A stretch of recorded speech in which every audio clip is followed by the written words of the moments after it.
Hello and good morning. This is Nick Freitas filling in for John Fredericks here on WJFN. We have a very special guest coming on right now, Heather Cordasco, who is running for House of Delegates in the 93rd District. I'll tell you what, I've gotten to know Heather. Not only is she smart, she is an absolute fighter. I would not want to meet her in a dark alley. I'm serious. Despite all my training and my supreme confidence in my ability to fight, I think Heather Cordasco could take me out. So coming up now, Heather, you on the line? I am. Heather, again, thank you for joining us. So, again, you're running for House of Delegates in the 93rd District. Tell our listeners where the 93rd District is and tell us a little bit about why you're running. Sure. It's the new 93rd District. It was one that was significantly changed by the redistricting. It moved 15 points more Republican, and it includes the city of Williamsburg, not so Republican, part of James City County, small part of Newport News, and a large part of York County. Okay, so you're really kind of in the birthplace of Virginia and therefore the birthplace of the country.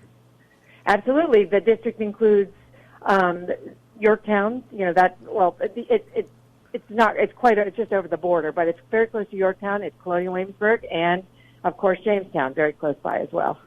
Well, listen, I've had number of opportunities to talk with you. Been incredibly impressed with just your command of the issues and really your command of good, strong, liberty-loving political philosophy. But so why are you getting into this race? Why are you getting in? Well, first of all, there's a lot at stake in Virginia this year. I'm sure you've covered it already, even on the radio. But it's a matter of whether or not we're going to be living in Virginia or whether or not we're going to be living in Maryland. Mm-hmm. If the right to work is overturned, if there's a mandatory minimum wage, if as the Democrats want, we have 100% or 87% renewables by 2027, which we're not even close to significantly skyrocket electricity costs for people. Those are all things that concern me. And the fact is, I have a very strong record of community service. I was elected to the school board. I brought Manufacturing Day, which gives attention to new types of manufacturing jobs. I am working with our new Horizons Regional Education Center, which we have really great jobs that are offered to high school students. Our top student out of high school last year was offered a position at $28 an hour, benefits, a full-time mentorship for a year, and we did 70 of those this year. Those are the kind of positive things we need to bring. Those only happen if we have a good, healthy business environment, not overly regulated, not overly taxed. As you know, North Carolina is eating our lunch when it comes to not taxing businesses, and as a result is experiencing record growth. And quite honestly, Nick, fewer and fewer people are willing to put themselves out there to run for public office because it's not fun as far as the attacks, the cost to your time. But I believe in our principles. I believe in Virginia, and I have the drive and the passion to do it. It's really not about me. It's about the people in the 93rd, and it's ultimately about the Commonwealth of Virginia. Well, I think you're spot on, and it's interesting you bring up education and really education reform because you've been there in the trenches, and I always tell people, gosh, if you're looking for a level of government that does not get anywhere near the attention that it actually requires, it's your members of your local school board. They have so much more control and ability to influence than I think people really realize. And one of the big things that we have been fighting, and this is something that I know I've gotten in fights with the Virginia Education Association on because it's basically just a branch of the National Education Association. Every time we try to do something where we're expanding career technical education or apprenticeship programs or trying to provide our students an ability to not only learn in the classroom but to also learn outside the classroom to get those skill sets and determine whether or not they actually want to go into a particular industry, to get exposure to entrepreneurs. Basically, the sort of work you've been doing you did in the local school board and want to do in Richmond. It's the Virginia Education Association which comes in and opposes it because they want to control it. They want to control what your child's education looks like. And how do you fight that, Heather? Well, first of all, that's true. They want to give fewer options, and that is something that I'm not in favor of. But basically, when people see that these ideas work, Nick, the best look that I've ever seen is the look on the parents' face, because we run the day that the kids take their offers as a signing day, an athletic signing day, and the look on the parents' faces, they're like, wow, I'm not on the hook right now for a huge college bill, and my kid has a job. I knocked on one person's door, and the guy came out and said, "Can I please show you my new truck that I was able to buy because I have this good job?" So what we basically do is we tell the story to the people. They get attracted and interested in the idea, and it starts to build. And that's what's happening. We have almost 50 businesses this year who are saying, "Sign me up, sign me up. I want some of these kids." But the other thing, Nick, is that you mentioned the overreach of government. You know, we have it in so many areas, and one of the things we haven't done very well in Virginia is our occupational licensing. We have a very heavily military contingent in the 93rd. Do you know what happens to a lot of those folks? The military member comes in for a tour of duty. They bring a family member with them who's credentialed to work, who maybe has worked for years in another state. And they can't work in Virginia without going through a really onerous process, maybe going back through training and back through things that they've already done, and it takes a long time to get the license. So I've been looking at practical solutions. I looked at what Arizona is doing. Arizona has basically said, if our board says that you've met the qualifications and you've worked for a year in another state, you get a temporary license, you start working right away. Yes, you pay your fee, but, you know, we get you working. You know what that helps? Not only the military families, it helps our businesses who are crying out for skilled workers. So I'd love to bring something like that to Richmond as well. No, you're absolutely correct. I've actually got the Arizona, it's the Right to Earn a Living Act. I've actually got that being drafted right now for Virginia. So I am thrilled to hear that you are supporting that, because I'll tell you what I also love about that bill is that it puts things back in the proper perspective, and that is you have a right to earn a living. You have a right to go out there and use your skills, your resources, your intelligence, your creativity in order to make products and in order to provide services. And this idea that we throw up all these government barriers, right? And it's always done. I mean, I'm so glad you brought up occupational licensing reform. It's always done in the name of public safety. But then you look at who wrote the bill. Right? And inevitably, in a lot of these cases, it ends up being that you got a larger, more powerful firm with better political connections, wrote up a bunch of regulations which prevent their smaller competitors from being able to rise up and challenge them. And now it's all about them protecting their market share as opposed to actually allowing, you know, entrepreneurs and people to come up with better ideas. So I just think, you know, that's critical. That's critical. That would be a high priority for me. Honestly, people really like choices. They like options. You know, people can be trusted to make good decisions if you give them the options. You just don't tell them one thing.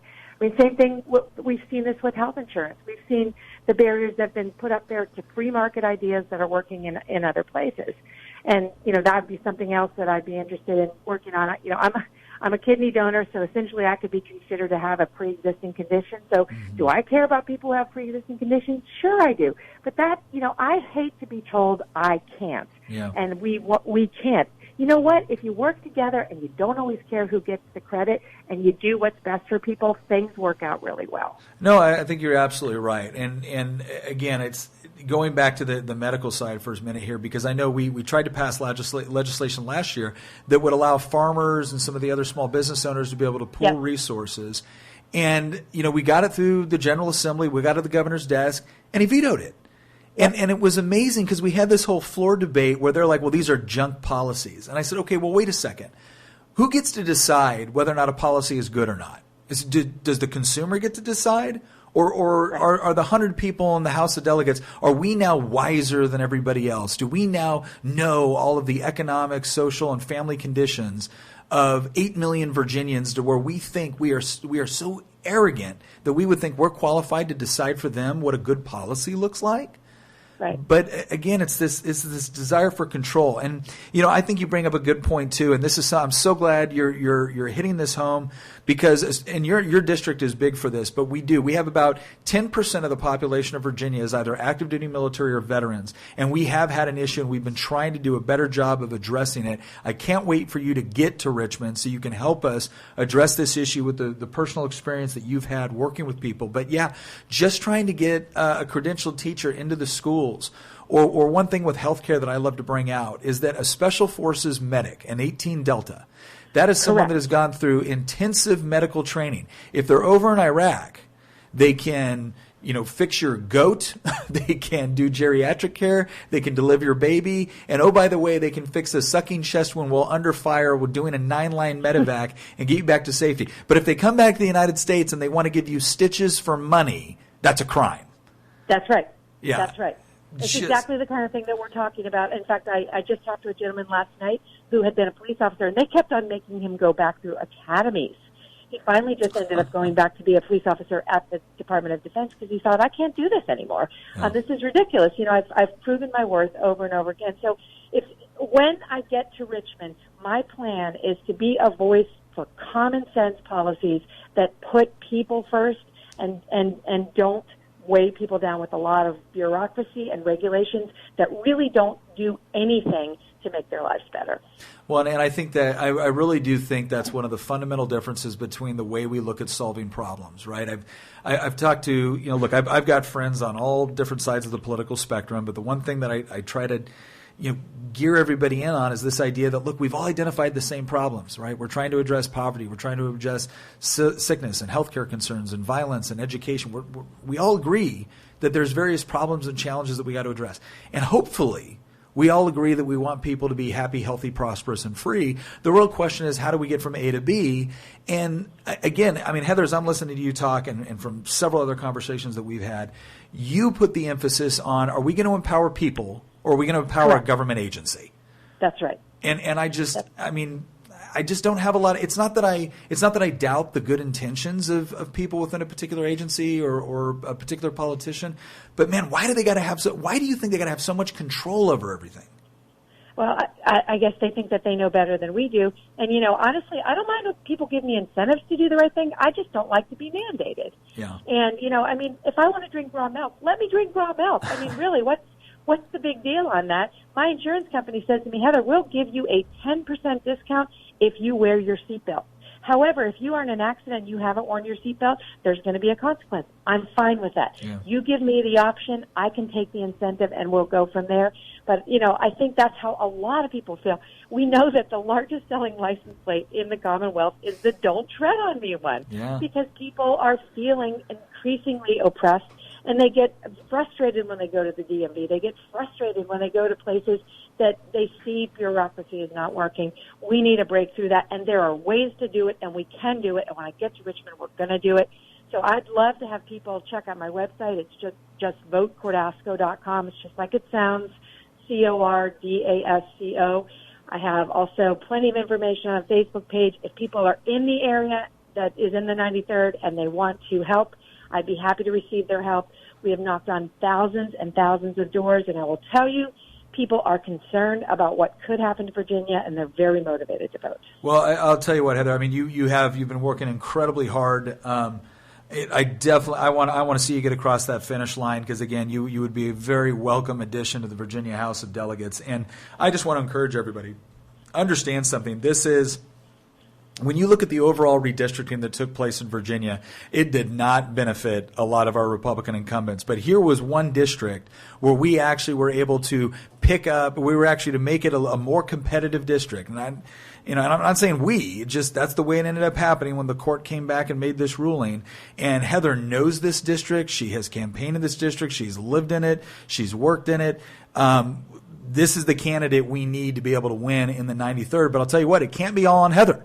Heather's already put her entire life on hold in order to do this, in order to fight for this district, in order to fight for the principles you just heard her articulate. The question is that are we going to come alongside her and give her the support she needs? So go to her website, go to her Facebook, Google her name, and figure out how you can help. If that's by donating money, then donate money. If that's by going out there and knocking doors, knock doors. But if you're concerned, if you're genuinely concerned about what Virginia looks like on November 6th, right, then you've got to get involved. You have got to get involved. And this is one of the races to do it. Heather Cordasco in the 93rd District. Heather, thank you so much for joining us. And again, let us know how we can help.